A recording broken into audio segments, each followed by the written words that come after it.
BPS Bali mencatat indeks nilai tukar petani NTP Provinsi Bali tercatat 101,27 pada Desember 2024. Angka ini menunjukkan kenaikan setinggi 2,17% dibandingkan kondisi bulan sebelumnya yang tercatat 99,13.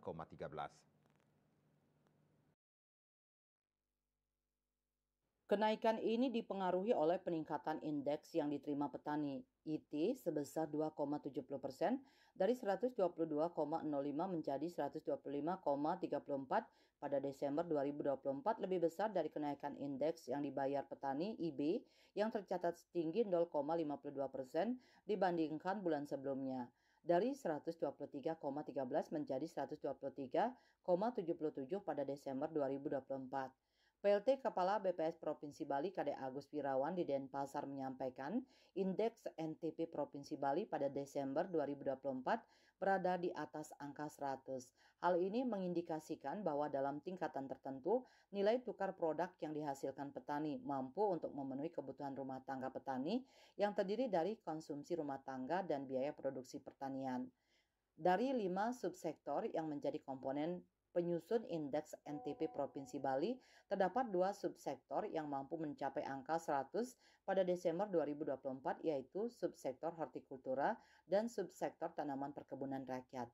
Sementara 3 subsektor lainnya berada di bawah angka 100, yaitu subsektor tanaman pangan, subsektor peternakan, dan subsektor perikanan.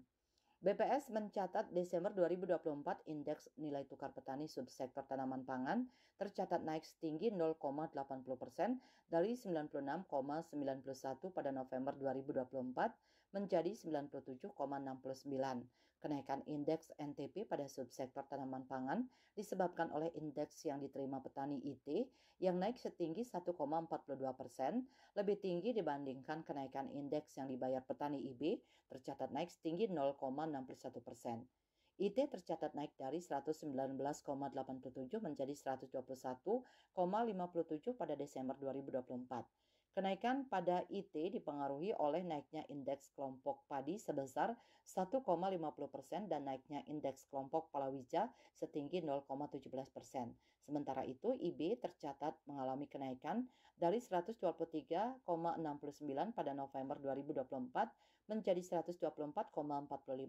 Kenaikan pada IB dipengaruhi oleh naiknya indeks kelompok konsumsi rumah tangga setinggi 0,79% dan naiknya indeks biaya produksi dan penambahan barang modal BPPBM setinggi 0,03%. Swardika Bisnis Bali melaporkan.